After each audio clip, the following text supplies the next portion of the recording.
the third to the last column will show you the decrease from the net. So noong 2020 may decrease na 7.8 billion. Yung 2021 may decrease na 7 billion. Yung 2022 may decrease na 8 billion. Noong 2023 may decrease na 13 billion. Yung Okay. 2024 6.5 billion. Okay. Now, if I point you to the succeeding column, nandun naman yung unutilized part namin. So nung 2020, meron tayong unutilized na 8 billion, 8.7 billion. Nung 2021, may unutilized na 9.8 billion. Nung 2022, may unutilized na 8.3 billion. Now, nung 2023, as I mentioned, 700 million na lang yung unutilized, but these are administrative costs. All grants that could be paid were paid. Now, I can only, and I'm not supposed to assume, I can only assume na nagtatapyas because hindi namin nauubos. That's what I assume. That's why, nung 2023, during the budget season, I kept on repeating that we assure you that we will utilize everything to the single centavo na kaya namin. And that's why the department wrote both chambers asking not to be reduced for 2023. We did not want the policymakers to assume na magkakaroon ng deficit na unutilized.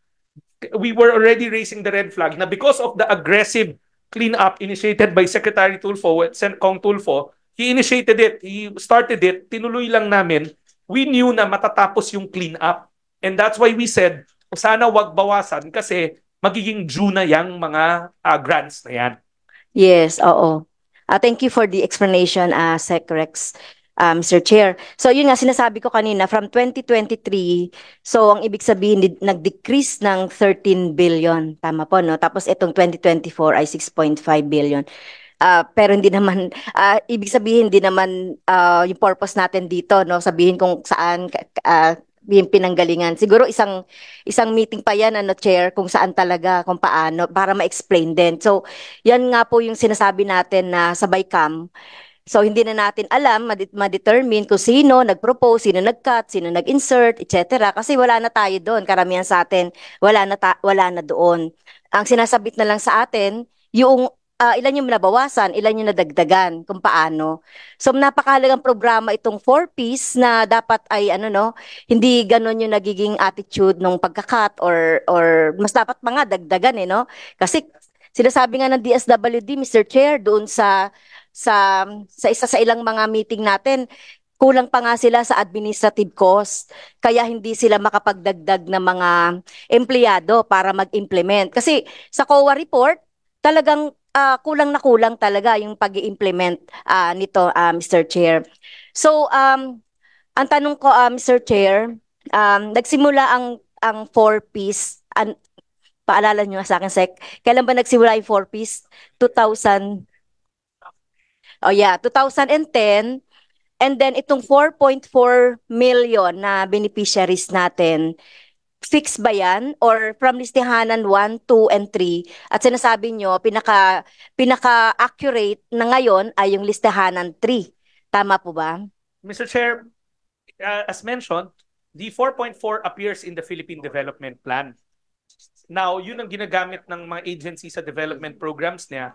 And when you do the math theoretically sa appropriation, pang 4.4 lang talaga siya. Now, just to give you the data, from 2019 till 2023, 1,098,891 ang graduate. But again, Madam Chair, in one of the COA reports, it's also said that we are doing, admittedly, DSWD is doing a poor job in exiting people from the program. That's why nga, with the help of si Congressman Kimbo, we were talking about other means of measuring them. That's why nga Sweden came into the picture kasi that gives you a better, accurate picture of sino ba ang poor at hindi poor. Admittedly, we started tightening the list generation netong 2022, as mentioned kay Sec Tulfo, and up to now, we're taking that list seriously.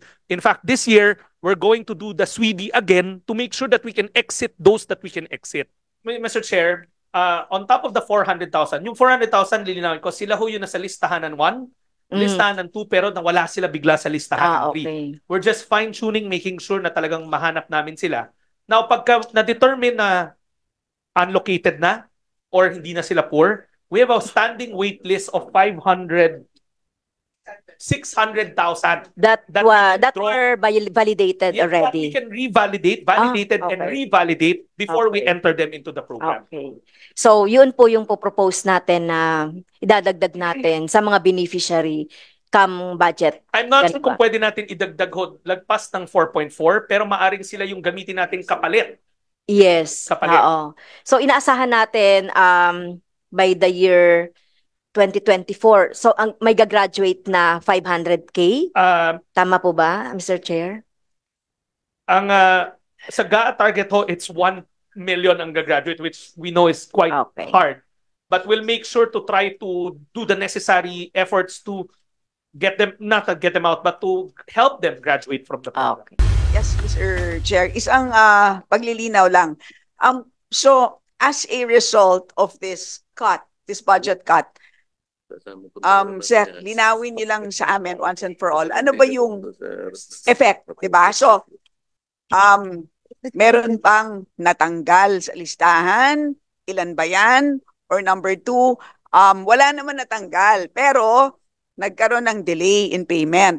Kung meron man, ilan ba yan ang nagkaroon ng delay in payment at ilang buwan ang delay in payment? So para lang maging maliwanag, kasi parang ang dami kasing words na nababanggit, kasi baka mamaya ang naiisip ng mga tao na as a result of the cut, yung dating nakalista, hindi na nakalista ngayon, which I don't think is the case. But anyway, yun na lang po, para lang maging maliwanag po yung flow of discussion po. Mr. Chair, it's a very good question.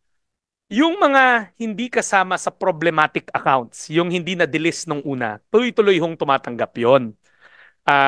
Sa katunayan, natanggap na nila yung P5, yung P6 on schedule na matanggap nila.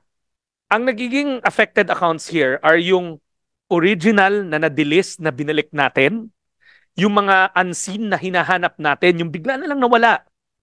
Yung retroactive na pinangako natin sa kanila ang naapektuhan.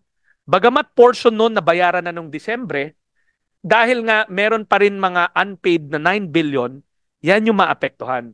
Mr. Chair, we will gladly enter into the committee records the actual breakdown of the 9 billion, but in top line na data, 839,000 of varying types of grants. My health grant, my RISE, my education. We'll gladly submit this. I have it with me. But again, rough top line, and I shouldn't be doing this, but just to give you a broad idea, 839,463 are affected.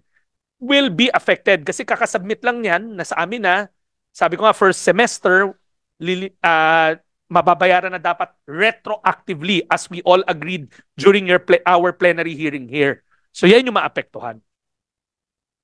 Of existing beneficiaries, correct. Of those that we returned, of those that we are still trying to located already, and hopefully yung malolocate pa. Maraming salamat po mga ka-blessings.